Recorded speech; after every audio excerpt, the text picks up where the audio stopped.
రాజన్న సిరిసిల్ల జిల్లా కేంద్రంలో పార్టీ కార్యాలయంలో పాత్రికేయ సమావేశంలో ప్రభుత్వ విప్ ఆది శ్రీనివాస్, సిరిసిల్ల నియోజకవర్గ ఇన్ఛార్జ్ కేకే మహేందర్ రెడ్డి మాట్లాడుతూ అసహన ప్రెస్ మీట్లో కేటీఆర్ చేసిన తప్పులను ఒప్పుకున్నాడని, లాయర్లను మాట్లాడాడని అన్నప్పుడే మీ తీరు తెలిసిందని, సిరిసిల్లలో 10 రకాల భూములు కబ్జాలకు గురైంది నిజం కాదా కేటీఆర్ అని ప్రశ్నించారు. కబ్జా చేసిన భూములను స్వచ్ఛందంగా ప్రభుత్వానికి తిరిగి ఇచ్చేస్తుంటే సిగ్గులేదా అని మండిపడ్డారు.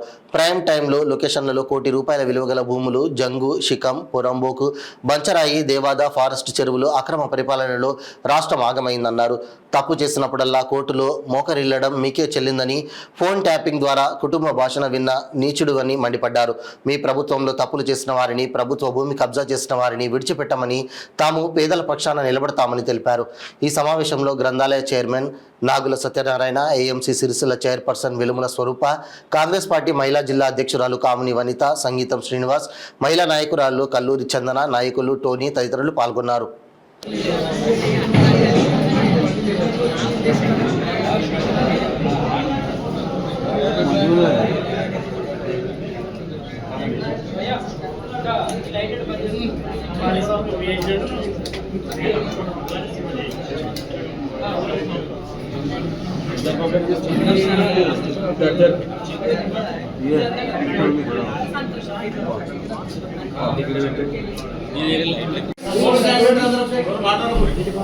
మిత్రులందరికీ నమస్కారం. నిన్న స్థానిక శాసనసభ్యులు, మాజీ మంత్రివర్యులు, బీఆర్ఎస్ పార్టీ వర్కింగ్ ప్రెసిడెంట్ అయిన కేటీఆర్ గారు తూకతుక్క ఊడిపడ్డట్టుగా అప్పుడప్పుడు వచ్చి ఇక్కడి ప్రజలు గెలిపిస్తే అప్పుడు ఇప్పుడు వచ్చి బీఆర్ఎస్ పార్టీ ఆఫీసులో నేను ఒక మీటింగ్ పెట్టడం జరిగింది. ఆ మీటింగ్ పెట్టినప్పుడు ఆయన మాట్లాడిన మాటను చూసినట్టయితే నిజంగా కూడా ఆయన మీద జాలేస్తుంది.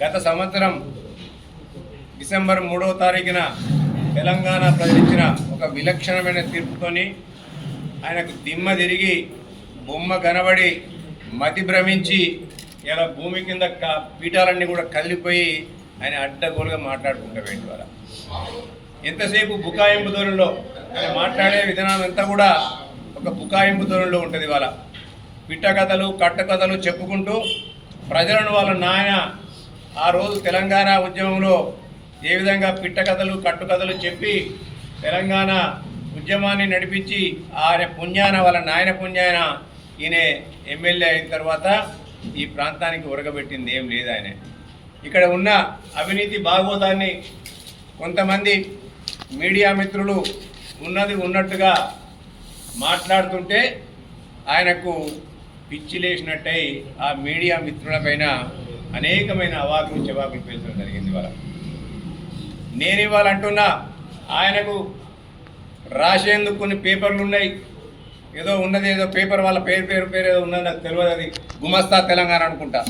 ఆ గుమస్తా తెలంగాణ, గుమస్తా ఛానళ్ళు, అలాగే కొంతమంది పెంచి పోషించిన యూట్యూబ్ ఛానళ్ళ ద్వారా మా గౌరవ ముఖ్యమంత్రి పైన అనేకమైన అవాకులు చివాకులు పేలుకుంటూ వస్తాం. అయినప్పటికీ మేము ఎప్పుడు కూడా సమయాన్ని కోల్పోలే.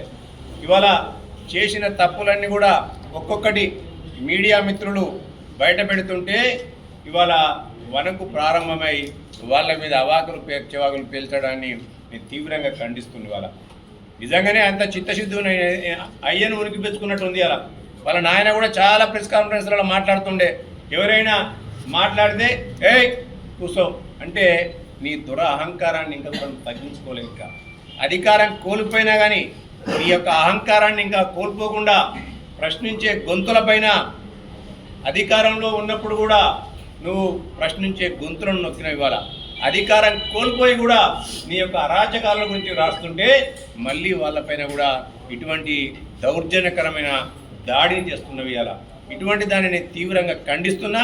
తక్కిన విషయాలన్నింటి కూడా పెద్దలు ప్రభుత్వ వైపు ఆది శ్రీనివాస్ గారు మాట్లాడుతున్నారు. ఓకే,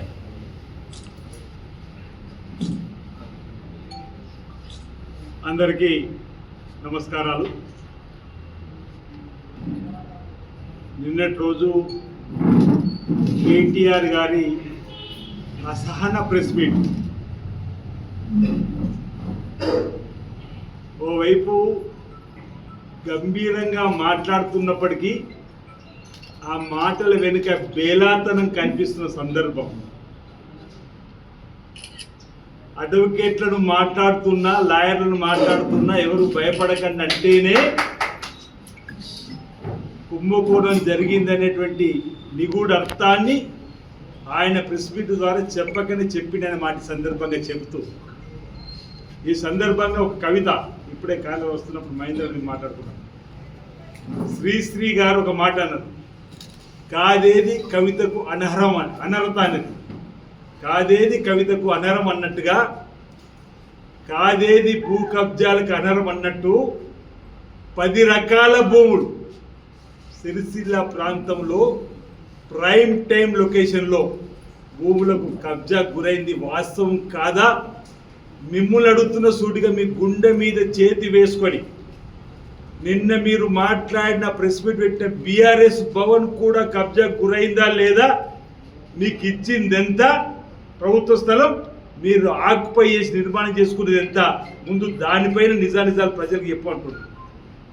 నిన్నటి రోజు మీరు పెట్టిన ప్రెస్ మీట్ బీఆర్ఎస్ భవన్ సైతం కబ్జా గురైంది కేటీఆర్ గారు. ఇది మీ ఆత్మకు తెలుసా లేదా? తెలియకపోతే ఇప్పుడైనా తప్పొప్పుకొని నీ స్థలానికి మిగిలిన స్థలాన్ని మీరు ఇప్పటికే కొంతమంది ఈ స్థలం మాకద్దు అనర్హమైనటువంటి, అంటే ఇది ఈ ప్రభుత్వ భూమి ఎవరైతే అర్హులు చెందాలనో వారికి కాకుండా మాకు వచ్చినటువంటి తిరిగి మీకు ఇస్తున్నామని చెప్పినటువంటి సందర్భాన్ని గుర్తు చేసుకొని రేపు నువ్వు ఆదర్శంగా ఉండాలనుకుంటే నీ బీఆర్ఎస్ భవన్ కబ్జాకు నీకు ప్రభుత్వం ఇచ్చిన భూమి కంటే మిగిలిన భూమి ముందుగా నువ్వు ప్రభుత్వానికి తిరిగిచ్చి సమానం చెప్పడం మాట సందర్భం చెప్తున్నాను. ఇంతకుముందు కవిత చెప్పినటువంటి ఏముచ్చరైతే ఉందో నేను ఒక 10 రకాల భూములు చెప్తా. ప్రైమ్ టైం లొకేషన్లో 2 కోట్లకు ఎకరం ఉన్న భూములు సైతం 50 లక్షల పైచిలకు ఉన్నటువంటి భూములు సైతం ఈరోజు మీ 9.5 సంవత్సరాల పరిపాలనలో విచ్చలవిడిగా అరులకు చెందాల్సిన భూములు, భావితరాల ప్రజలకు చెందాల్సిన భూములు, ప్రజలకు పేద ప్రజలకు చెందాల్సిన భూములు, వాటర్ ట్యాంకుల నిర్మాణమో, స్కూళ్ళ నిర్మాణమో, ఇందిరమ్మ ఇండ్ల కోసమో ఇవ్వాల్సినటువంటి భూములు ఒక్కొక్కటి చదువుతారు దయచేసి మీరందరూ కూడా. జంగు సిపాయి భూములు, శిఖం భూములు, పోరంబోకు భూములు మీరంటుండ్రు, గతంలో ఉన్నటువంటి వాళ్ళని. మరి ఆ చట్టం తనపని చేసుకుపోతే నీ దాకా వచ్చిన తర్వాత ఎందుకు ఈ ఉలికిపాటు ఉంటున్నా, నీ వాళ్ళ దాకా వచ్చే వరకు ఎందుకు ఈ ఉలికిపాటు ఉంటున్నా. ఆధారబాధారుగా వచ్చి ప్రెస్ మీట్ ఎవరు భయపడకండి. ఎవరు ఏమనంటే అవలగాళ్ళు అంటాడు, లొంగలు అంటాడు, లంబకోణ జరగలేదు అంటాడు, కుంభకోణ జరగలేదు అంటాడు. అరే కళ్ళ గట్టినట్టుగా ఇంత కనిపిస్తుంటే పత్రికలు ఇంత సర్వే నెంబర్తో సహా రాస్తుంటే ఓవైపు ఈ భూమి మాకు అద్దు, అనర్హులకు చేరిందని చెప్పని మా దగ్గర వింటున్నాం, ఇది మాకు అర్థం చెప్పి అప్పచెప్పే కార్యక్రమాలు అయితే క్యూ కట్టడానికి సిద్ధమవుతున్న వారిని ఆపడానికి కోసం అదో క్రైమ్ అంటున్నా. ఇది ఆయన వారిని కాపాడుకోవడానికి కోసం చేసేటువంటి ప్రయత్నం అవుతుంది, అది కూడా తప్పే అంట. చట్టం తన పని తను చేసుకుపోయే విధంగా ఇండైరెక్ట్గా చట్టాన్ని బెదిరించే కార్యక్రమం చేస్తూ ఎవరు భయపడకండి మీకు అవసరం లాయర్లు పెడతాని చెప్పంటే ఏమనాలని నేను అడుగుతున్నాను. మాట్లాడితే బూతు మాటలు మాకు రావంటారు ఈ మాటలు మాట్లాడడానికి.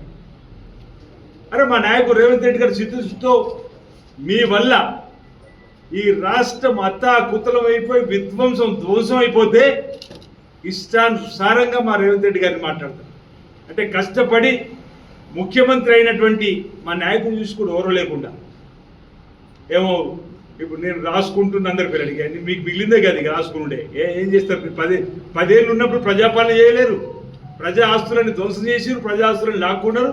ఇప్పుడేమో అసెంబ్లీలో కూర్చుని రాసుకుంటున్నా మాట్లాడడం వచ్చారు. ఇక్కడ మీరు రాసి పెట్టుకొని మన రాజ్యం అవుతుంది, ఇంకా మీరు రాజ్యం ఎక్కడ వస్తారు. ఆయన ఇక్కడ భయపడేవాళ్ళు ఎవరున్నారు? మీ 10 సంవత్సరాల పరిపాలన మీకు ప్రశ్నించి గొంతెత్తిన వాళ్ళము. మీ తాటాకు చెప్పలకు భయపడే పరిస్థితి ఎక్కడదో ఉంటున్నా. ఈరోజు మాతో ప్రయాణం చేసే వాళ్ళు మీలాగా ఎక్కడ కూడా ఏ కార్యక్రమంలో అవినీతి అక్రమంలో పాల్పంచుకునేటువంటి పరిస్థితుల్లో కనిపించే సందర్భం. వీళ్ళ పరిస్థితి బీఆర్ఎస్ పార్టీ పరిస్థితి ఏంటంటే ప్రపంచంలో ఎక్కడ లేదు. ఈ దేశ సభ్యుడు కానీ తీసుకొచ్చి చట్టసభలో కూర్చోబెట్టారు. లా బ్రేక్ చేసినోడికి లా మేకర్గా అవకాశం ఇచ్చారు. అంటే అంత నెంబర్ దో అని చెప్పడానికి చెప్తుండే.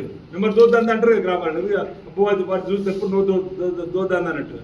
ఈ 9.5 పరిపాలనలో ఈ దేశ పౌరుడు కాని వ్యక్తిని కూడా తీసుకొచ్చి చట్టసభలో కూర్చోబెట్టారు, చట్టాలు తయారు చేసే సభలో. దానిపైన అన్ని ప్రతిదీ ఎక్స్లో, ప్రతిదీ అంతకుముందు ట్విట్టర్, ఇప్పుడు ఎక్స్లో స్పందించే కేటీఆర్ చాలా చాలా కుంభకోణం జరిగింది కాబట్టి ప్రభుత్వం విచారణ జరుపుతుంది. ఆ విచారణలో దోషులను తేళ్లపైన చట్టపరంగా కఠినమైన చర్యలు తీసుకుంటూ ముందుకు పోతా ఉంది. మీ పేదవాళ్ళ జోలికి ప్రభుత్వం పోదలుచుకోలేదు, పోదని కూడా చెప్తుంది. అర్హులైనటువంటి వారి పట్ల వారి చెందాల్సిన భూములు వారు చెందే విధంగా ఉంచాం తప్ప పేదవారి పట్ల ఈ ప్రభుత్వం ఎక్కడా కూడా, పేదవారికి అనుకూలమైన ప్రభుత్వం, ప్రజాప్రభుత్వం, ప్రజలు మాట వినే ప్రభుత్వంగా ఎవరైతే కావాలని భూములు కబ్జాలు చేసినరో, భూములు దోపిడీ చేసినరో అలాంటి వారిపైనే చర్యలు, అనర్హులపైనే చర్యలు ప్రభుత్వం తీసుకుంటుంది తప్ప మరొకటి కాదన్నమాట సందర్భం తెలియస్తా ఉన్నారు.